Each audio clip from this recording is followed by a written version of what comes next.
South ఇండియాలోని అతి తక్కువ ధరలకి రత్నాలను అందించే ఏకైక సంస్థ 6JVR. నమస్తే, వెల్కమ్ టు సుమన్ టీవీ. నేను మీ సాయి.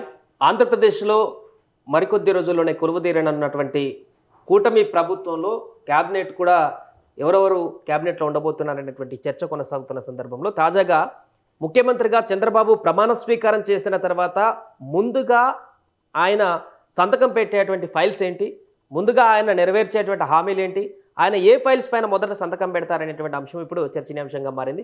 దీనికి సంబంధించి మనం మాట్లాడదాం. చంద్రబాబు ఎన్నికలకు ముందు ఇచ్చినటువంటి హామీలు చాలా ఉన్నాయి. దాంట్లో ఏ మొదటి హామీల పైన సంతకం పెడతారు ప్రమాణ స్వీకారం చేసిన తర్వాత అనే దాని గురించి మాట్లాడదాం. మనతో పాటు Suman TV news chief editor Keshav గారు ఉన్నారు. కేశవ్ గారు నమస్తే. నమస్తే. సో చంద్రబాబు ప్రమాణ స్వీకారం చేసిన తర్వాత ముందుగా దేనిపైన సంతకం పెట్టేటువంటి అవకాశం ఉంది, ఏ హామీలను నెరవేర్చేటువంటి అవకాశం? ప్రమాణ స్వీకారానికి సంబంధించి ఒక రోజు అటు ఒక రోజు ఇటు ఇలా చర్చలు వరుసగా జరుగుతున్నాయి. కానీ అడ్మినిస్ట్రేషన్ పరంగా చాలా చేంజెస్ ఆంధ్రప్రదేశ్లో ఆల్రెడీ మొదలైపోయినాయి. సో ఇవి చాలా ముఖ్యమైనటువంటి అంశాలు కాబోతున్నాయి. అందులో మేనిఫెస్టో పరంగా చంద్రబాబు నాయుడు అనౌన్స్ చేసినటువంటి, చంద్రబాబు నాయుడు కావచ్చు, అలానే ఇటువైపు నుంచి చూస్తే కూటమి పక్షాన అనౌన్స్ చేసినటువంటి రిపోర్ట్స్ అన్నీ కూడా చాలా ఇంట్రెస్టింగ్ రిపోర్ట్స్ ఉన్నాయి. అలానే వీటి హామీలకు సంబంధించి ఏం చేయబోతున్నారు, అలానే అటు బీజేపీ కానీ కేంద్రంలో ఉండేటువంటి ఎన్డీఏ ప్రభుత్వం ఎంతవరకు సహకరిస్తుంది, ఈ చర్చలన్నీ నడుస్తున్నాయి. బట్ 3 ఫైల్స్ ఇప్పుడు రెడీ అయిపోయినాయి. ఆల్రెడీ ఆయన ప్రమాణ స్వీకారం చేసిన వెంటనే ఆయన సంతకం పెట్టబోతున్నారు. 3 ఫైల్స్ సంతకం పెట్టడానికి కావాల్సినటువంటి కసరత్తు అంతా కూడా పూర్తి చేశారు. అలానే అడ్మినిస్ట్రేషన్లో కూడా ఎలాంటి హండిల్స్ లేకుండా ఉండేలా చూసేందుకు జవహర్ రెడ్డి గారు సిఎస్గా ఆయన ఆల్రెడీ లీవ్లో వెళ్ళిపోయారు.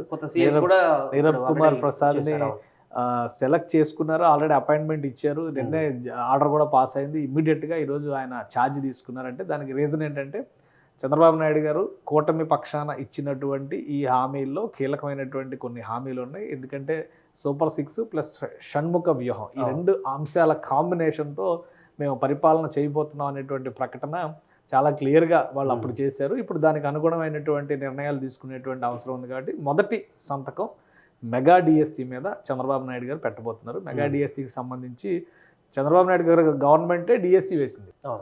లాస్ట్లో దిగిపోయి ఉందంటే ఎలక్షన్స్ వచ్చే ముందర ఒక డిఎస్సికి సంబంధించిన నోటిఫికేషన్ ఇచ్చారు. అది కూడా 6,000 పోస్టులకి సంబంధించి చేశారు. 6,000 కాదు 15,000 దాకా ఖాళీలు ఉన్నాయని దానికి సంబంధించి చాలా ఆర్గ్యుమెంట్స్ జరిగినాయి. సరే, ఫైనల్గా ప్రజలు కూడా చంద్రబాబు నాయుడు కానీ విపక్ష కూటమి, ఇప్పటివరకు విపక్ష కూటమిగానే కదా ప్రమాణ స్వీకారం చేసిన తర్వాత కదా అధికార పక్షం అయ్యేది. సో విపక్ష కూటమి ఇచ్చినటువంటి మాటనే ఎక్కువ మంది నమ్మారు. కాబట్టి మెగా డిఎస్సి పైన ఫస్ట్ సంతకం పెట్టబోతున్నారు.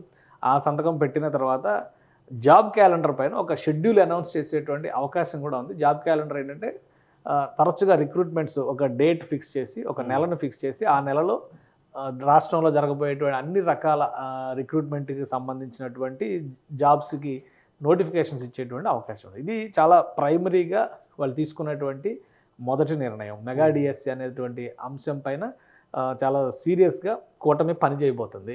ఎందుకంటే యువత ఆకాంక్షలు మనం ఇక్కడ చూస్తే ఈ సూపర్ 6 పాయింట్స్లో కూడా యువతకి 20 లక్షల ఉద్యోగాలు, నెలకి 3,000 నిరుద్యోగ భృతి, స్కూల్కి వెళ్ళే విద్యార్థికి అంటే ఇవన్నీ కూడా యువత రిలేటెడ్ పెట్టినటువంటి అంశాలు. ఇందులో ఫస్ట్ పాయింట్ ఉద్యోగాలే ఉంది. సో అవి సూపర్ 6లో కీలకమైంది. అలానే షణ్ముఖ వ్యూహంలో కూడా పవన్ కళ్యాణ్ గారు పదే పదే చెప్పినటువంటి మాటలు ఇవే. ఇంటింటికి రక్షిత మంచినీరు, పూర్ టు రిచ్, ఇవన్నీ సౌభాగ్య పథకం అంటే యువతని ఫోకస్ చేస్తూ యువత సంక్షేమం, మెగా డిఎస్సి ప్రతి సంవత్సరం జాబ్ క్యాలెండర్ వేస్తామని చెప్పన్నారు. అలానే ఉత్తరాంధ్ర, రాయలసీమ, కోస్తా ప్రాంతాల అభివృద్ధి, ఉద్యోగ కల్పనకు ప్రత్యేక ఎంప్లాయ్మెంట్ జోన్లు ఏర్పాటు చేస్తారు. సో ఇది ఫస్ట్ ఫేజ్లో డిఎస్సికి సంబంధించినటువంటి ఫైల్ పైన సంతకం పెడతారు, యువతలో ఒక భరోసా నింపుతారు. తర్వాత దీనికి కావాల్సినటువంటి చేంజెస్, ఈవెన్ ఇప్పుడు ఉన్నటువంటి వాలంటీర్ సిస్టంలో కూడా కొన్ని చేంజెస్ తేబోతున్నారు. గతంలో అమలు చేసినటువంటి ప్రభుత్వం ఏం చేసింది, ప్రతి 50 ఏళ్లకి ఒక వాలంటీర్ని పెట్టి అసలు గ్రామ వ్యవస్థను మొత్తాన్ని నిర్వీర్యం చేసి గ్రామ సచివాలయాలు ఒక అద్భుతం అని చెప్పేటువంటి ప్రయత్నం చేసింది. ఏదైనా కానీ అక్కడి నుంచే పని జరుగుతుందని. బట్ సర్పంచుల అధికారాలు పోయినాయి, అక్కడ ఉన్నటువంటి ప్రజలు ఎన్నుకున్నటువంటి ప్రజాప్రతినిధులకు ప్రాధాన్యం మొత్తం పోయింది. సో వీటిని దృష్టిలో పెట్టుకొని గ్రామాలను ఒక యూనిట్గా తీసుకోవడం ద్వారా వాలంటీర్కి ఇచ్చేటువంటి జాబ్ ఏంటి, అలానే ఈ పరిపాలన పరంగా అడ్మినిస్ట్రేషన్లో ఉన్నటువంటి ప్రజాప్రతినిధులు చేసేటువంటి జాబ్ ఏంటి, దానిపైన కూడా ఒక రీడెఫినిషన్ ఇవ్వబోతుంది ఈ గవర్నమెంట్. సో మొదటి సంతకం డిఎస్సి మీద సంతకం పెట్టడం ద్వారా యువతలో ఒక కాన్ఫిడెన్స్ నింపుతారు.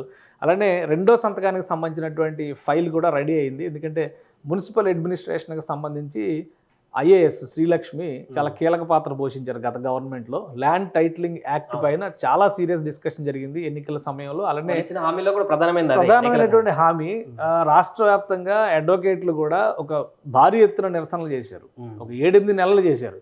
కానీ చివరి వారం 10 రోజుల్లో ఎలక్షన్ సమయంలో ల్యాండ్ టైటిలింగ్ యాక్ట్ పైన విస్తృతమైనటువంటి చర్చ జరిగింది. సో 2వ సంతకం చంద్రబాబు నాయుడు ముఖ్యమంత్రిగా పెట్టబోతున్నటువంటి 2వ సంతకం ల్యాండ్ టైటిలింగ్ యాక్ట్ రద్దు. ఇమీడియట్ గా దానికి కూడా దోషిగా బీజేపీని తీసుకొచ్చారు కదా, బీజేపీ చెప్తేనే జగన్మోహన్ రెడ్డి చేశారనేటువంటి మాట చెప్తూ వచ్చారు. సో ఇది కూడా రాంగ్ అని ప్రూవ్ చేయడం కోసమే ఇమీడియట్ గా 2వ సంతకమే ల్యాండ్ టైటిలింగ్ యాక్ట్ మీద జగన్మోహన్ రెడ్డి చంద్రబాబు నాయుడు చేయబోతున్నారు. ఇక 3వ సంతకానికి సంబంధించినటువంటి ఫైల్ కూడా రెడీ అయింది. ల్యాండ్ టైటిలింగ్ యాక్ట్ విషయంలో శ్రీలక్ష్మి ప్రస్తావన మనం ఎందుకు చేయాల్సి వచ్చిందంటే, మున్సిపల్ అడ్మినిస్ట్రేషన్ పరంగా చాలా చోట్ల భూములకి సంబంధించినటువంటి చర్చ విస్తృతంగా చెప్తుంది. అసైన్మెంట్ ల్యాండ్ల సవరణలు, అలానే దానిపైన కొన్ని నిర్ణయాలు తీసుకున్నారు గత ప్రభుత్వానికి అనుకూలంగా, గత ప్రభుత్వంలో ఉన్నటువంటి పెద్దలకు అనుకూలంగా అనేటువంటి చర్చ నడుస్తుంది. సో ఈ ట్రాన్స్ఫర్స్ అన్నీ కూడా వరుసగా ఉన్నాయి, వీళ్ళందరినీ కూడా డిఫ్యూజ్ చేస్తారు. నెక్స్ట్ ఏంటనేది ఆల్రెడీ కొన్ని ప్రాసెస్ మొదలైన మద్యం సిండికేట్ల పైన సోదాలు జరుగుతున్నాయి, ఇవన్నీ మొదలైనవి ఆల్రెడీ. సో అవన్నీ కూడా సెకండ్ ఫైల్ చాలా ఇంపార్టెన్స్ ఉన్నటువంటి ఫైల్ కాబట్టి దాని మీద ఫోకస్ పెడతారు. ఇక 3వ సంతకం వచ్చి ప్రతిరోజు చెప్పినటువంటి మాట, ఇది పెన్షన్స్కి సంబంధించి ఆయన 3 నెలల బకాయిలు కలిపి జూలై 1వ తేదీన ఇచ్చేటువంటి పెన్షన్ స్కీమ్లో ఇవ్వబోతున్నారు. సో దానికి సంబంధించి 3వ సంతకం చంద్రబాబు నాయుడు పెట్టబోతున్నారు. ఆంధ్రప్రదేశ్ ముఖ్యమంత్రి హోదాలో 12వ తేదీన ప్రమాణ స్వీకారానికి ఏర్పాట్లు చేస్తున్నారు. 9వ తేదీన ప్రధానమంత్రి ప్రమాణ స్వీకారం అయిన తర్వాత 10వ తేదీన కానీ 11వ తేదీన కానీ ఒడిశా ముఖ్యమంత్రి ప్రమాణ స్వీకారం ఉంటుంది అంటున్నారు. 12వ తేదీన ఆంధ్రప్రదేశ్ ముఖ్యమంత్రి ప్రమాణ స్వీకారం ఉంటుంది. దానికి సంబంధించినటువంటి ఏర్పాట్లు చేస్తున్నారు. ఆ 3 ఫైల్స్ పైన 3వ ఫైలు వృద్ధులకు వికలాంగులకు ఇచ్చేటువంటి పెన్షన్ల పెంపు ఫైల్ పైన 3వ సంతకం చంద్రబాబు నాయుడు. ఇంకొకటి ప్రధానంగా అందరూ వెయిట్ చేసేది మహిళలకు ఉచిత బస్సు అనేటువంటి ప్రయాణం. తెలంగాణలో కూడా మొదటి సంతకం రేవంత్ రెడ్డి దీనికి పెట్టారు, ఇదే అప్లై చేసినారు. కర్ణాటకలో కూడా ఇంప్లిమెంట్ అవుతుంది. ఆంధ్రప్రదేశ్లో కూడా వారు వెయిట్ చేస్తున్నారు. అవును, ఇది మొదటి 3 ఫైళ్ళలో లేదంటారా? అంటే ఈ మొదటి 3 ఫైల్స్లో అయితే ప్రాధాన్యమైనటువంటి అంశాలే ఉన్నాయి. ఎందుకంటే మీరు ఇక్కడ కేటగిరీస్ వైజ్గా చూస్తే మొదటి సంతకం మెగా డిఎస్సి, యువతకి ఏదైతే వీళ్ళు ప్రాధాన్యం ఇస్తూ చెబుతూ వచ్చారో యువతలో ఒక భరోసా నింపేటువంటి ప్రయత్నం. గత ప్రభుత్వం 2,60,000 ఉద్యోగాలు, ప్రభుత్వ ఉద్యోగాలు మేము అధికారంలోకి రాగానే భర్తీ చేస్తూ ఉంది. కానీ 2,60,000 దగ్గర వాలంటీర్ పోస్టులు ఇచ్చి ఇవే ప్రభుత్వ ఉద్యోగాలని చెప్పింది. అసలైన భర్తీ చేయలేదు. తర్వాత టీచర్ల పోస్టులకు సంబంధించి కూడా డిఎస్సిలో జరిగేదంతా టీచర్ల పోస్టులు. ఒక రకంగా చెప్పాలంటే చంద్రబాబు నాయుడు గారు నోన్ ఫర్ డిఎస్సి పోస్టింగ్స్ అనమాట. ఆయన గతంలో 2004 పోస్టింగ్స్లో 1999, 2000 మధ్యకాలంలో ఆయన వేసిన డిఎస్సీలు ఎవరో వేసి ఉంటారు, అన్ని డిఎస్సీలు వేశారు ఆయన. అలానే 2014లో అధికారంలో వచ్చినప్పుడు మాత్రం కేవలం ఒక డిఎస్సీనే వేసేటువంటి పరిస్థితి వచ్చి 2వ డిఎస్సీ నియామకాలు జరగకముందరే గవర్నమెంట్ దిగిపోయినటువంటి పరిస్థితి వచ్చింది. సో ఇప్పుడు యువతలో ఒక భరోసా నింపాల్సినటువంటి అవసరం ఉంది. ఎందుకంటే ప్రధానంగా ఆంధ్రప్రదేశ్లో ఉన్నటువంటి యువత అంతా వలసపోతుంది అనేటువంటి అభిప్రాయం ఎక్కువ ఉంది. సో ఆ అంశాన్ని దృష్టిలో పెట్టుకుని మొదటి కేటగిరీ కింద యువత లక్ష్యంగా ఒక సంతకం పెడుతున్నారు.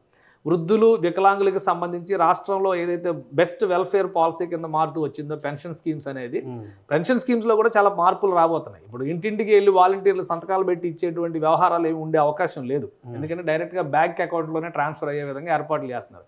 కొద్ది మందికి మాత్రమే నేరుగా ఇచ్చేటువంటి ఈ బట్వాడా కార్యం. ఇంతకుముందు నగదే ఇచ్చారు కదా, డబ్బులు లెక్క పెట్టి ఇచ్చారు. డబ్బులు ఎక్కడి నుంచి వచ్చింది, ఏమైంది అనేటువంటి చర్చలు కూడా జరిగినటువంటి పరిస్థితి. సో అంతా కూడా ట్రాన్స్పరెన్సీ, అకౌంటెన్సీ రీత్యా చూపిస్తాం మేము అనేటువంటి మాట చెప్తున్నారు. కాబట్టి ఆ పద్ధతి 2వ సంతకంగా పెడుతున్నటువంటి ల్యాండ్ టైటిలింగ్ యాక్ట్ ఏంటంటే చాలామంది, ప్రతి ఒక్కరికి భూమి ఉంటుంది, ఇల్లు, స్థలమో, పొలమో ఏదో ఒకటి, ఓపెన్ ల్యాండ్స్ పైన కూడా ట్యాక్స్ వేసేటువంటి విధానం ఈ ల్యాండ్ టైటిలింగ్ యాక్ట్లో ఉంది అనేటువంటి ప్రచారం విస్తృతంగా జరిగింది. ముఖ్యంగా ఎన్ఆర్ఐలు చాలామంది ఆందోళన చెందారు. ఎందుకంటే ఎవరైతే అక్కడ తమకు సంబంధించినటువంటి స్థలాల దగ్గర లేకుండా ఉంటారో వాటిని టార్గెట్ చేశారనేటువంటి చర్చ కూడా ఎక్కువ జరిగింది.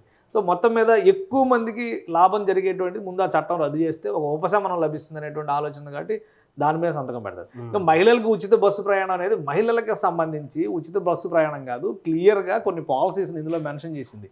మనం చూస్తే ఇక్కడ స్కూల్కి వెళ్ళే ప్రతి విద్యార్థికి 15,000 అంటే తల్లికి వందనం పేరుతో ఒక స్కీమ్, అమ్మఒడిని ఇమీడియట్గా రీడిఫైన్ చేయాలి. ఎందుకంటే రేపు స్కూల్స్ మొదలవుతున్నాయి, ఈ నెల నుంచి స్కూల్స్ మొదలైంది. సో ఈ స్కూల్స్ మొదలైనాక 3-4 నెలల్లో ఈ డబ్బులు డిస్బర్స్ చేసేదానికి ఒక పాలసీని ప్రాపర్గా డ్రాఫ్ట్ చేయాల్సినటువంటి అవసరం ఉంది.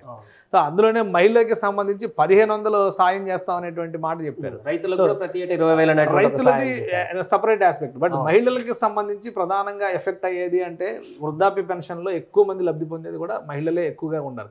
అలానే ఉచిత గ్యాస్ సిలిండర్లు, సంవత్సరానికి 3 గ్యాస్ సిలిండర్లు అనేది కూడా చాలా పెద్ద వ్యవహారం. సో మహిళలకు ఉచిత బస్సు ప్రయాణం.